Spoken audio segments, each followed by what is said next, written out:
Alright guys, welcome back to another exciting tutorial. This is Flash. I'm so glad to be here. So in this tutorial we want to take a look at how we can create maps and working with hierarchies. So don't forget, I drag this thing straight down here and it's actually going to load for some few seconds. Once it gets loaded, I'm going to double click on it. Don't forget, I did it in the last tutorial. I just want to do it again, and I'll drag this one now for me to be able to join my data.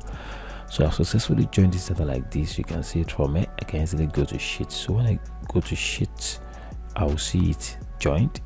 All right, so basically what I want to do right now is I want to create map, and map consists of something that has to do with your country, geographical location. Sometimes you should geographical location, such as date, such as country, such as states, and such as cities. So these will actually helps us to think about to create an hierarchy. A country will contain a city and a city will contain a state. Okay, so what we're going to do right now is that we are going to say, hey, I am looking for a country here. Do you have anything right in there? You can imagine Tableau has successfully helped us to even create an hierarchy right in there. So I have to delete it so that I'll show you how to actually do that. So I remove it so everything is back to probably normal. Before, or Tableau as default, whenever it sees country, state, and date, it will help you to create an hierarchical structure automatically. So I just want to show you how to do that so that you get it clearly. So what you're going to do right now is that you are going to figure it out your own way. So like, okay, I'm saying a city, I want it to be inside a country.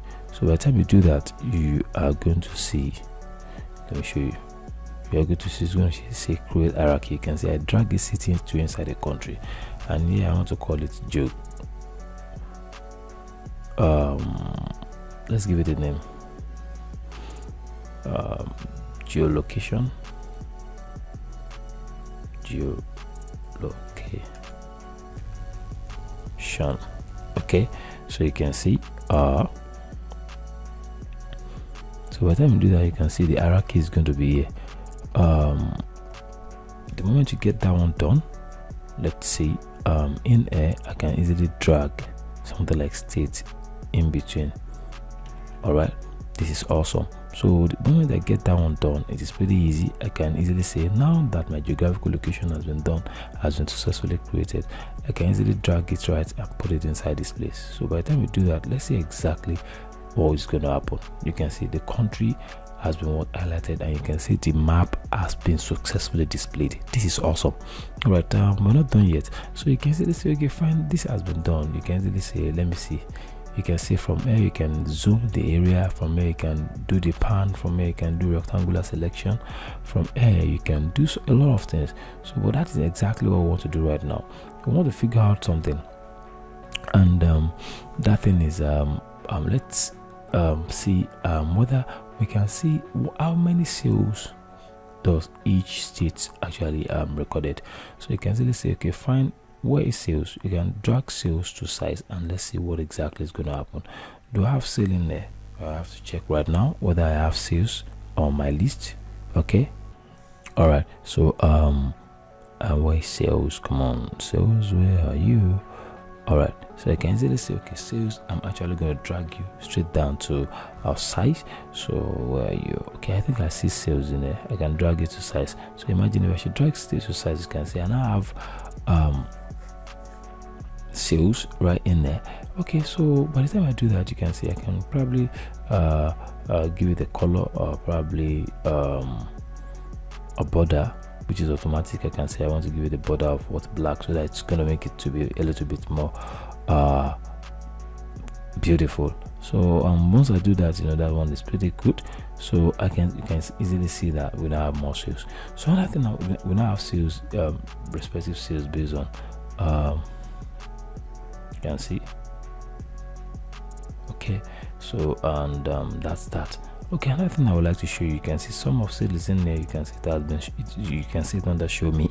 Another thing I would like to show you right now is that you can decide to try to figure out the profit margin. Okay, if what of you want to know the profit margin between all these sales, and this will help us don't forget how to create a calculated feed the other time. So you can right click and right in there. So when you right click, scroll down to where you can see create and create on calculated feed. So once you do that, you will be able to see where you can do some of your calculations. Don't forget, we've done this in React Tableau Basics. So what you're going to do right now is that you are going to say profit margin, because you want to find the profit margin, and that's what we're trying to solve, profit margin. Okay, margin or profit margin. So by the time you do that, inside this space you can easily say, well, I want to find the profit margin. So the profit margin is going to be the sum of profit divided by the sum of what sales. Okay, so I'm just going to say sum. Automatically, once you do that, you're going to see it right in there. Sum. It's just basically normal calculation. You say sum again, sum of what sales. All right, you can see this is awesome.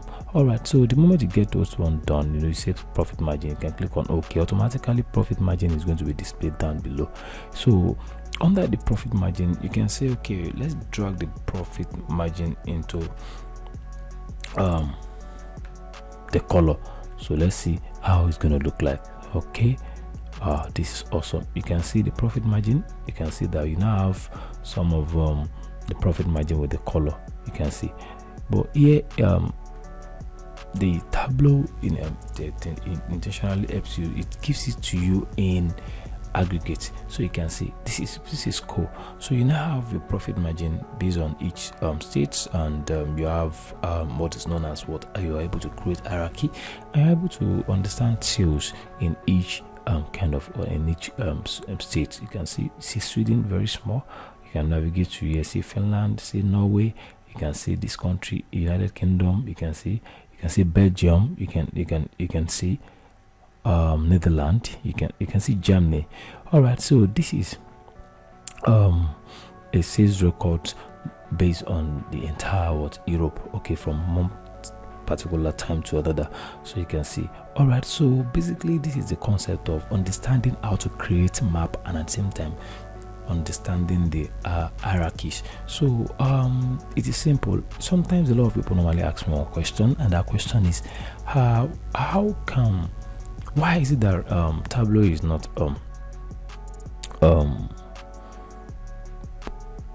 noticing that region should be under what geographical location? I don't know, it's just part of their thing. Look, sometimes you have to customize locations to be part of, if needs be, customize locations to be part of your geographical locations. But at default, the city, the country, and the state, it's always recognized by Tableau as part of the geographical location. All right, this is where I'm actually going to stop for now. In the next tutorial, we're going to dive into creating scatter plot and working filtering when you feature working on multiple sheets. But before I proceed, there's one thing I do really. Whatever you want to filter, you can easily basically filter based on other dates. Okay, you want to drag filter, you can drag it in there and drop it. So it's working. I don't know what's going on. Let me just drag it and drop it. Okay, fine. You can see. So you have so many options of trying to filter. You can filter based on the year. So when you click on next, it's going to show you that, okay, if I want to filter, I can basically filter based on 2012. I just apply and click on OK. So automatically you're going to see it in somewhere around there. So just click, and don't forget how to show our filter, so that's going to be showing at this particular angle. So just click on show filter, and you can see it right from it. So you can drag it straight down to this other side, and don't forget you can click here and figure out whether you want to show it to the single value, because it is one. So I can easily show it on a single value, and I can probably do some navigations in there, so you can see it. So So you can filter based on years. So this is exactly what I wanted to understand. I just wanted to understand the look and feel of the navigation, how to create maps, working on hierarchies, and basically that is what we want to achieve today. And hope you really understand this tutorial. Okay, in the next tutorial we're going to dive into how to create a scatter plot and trying to filter based on multiple worksheets. And until then, I can't wait to have you in the next tutorial. Have fun and bye for now.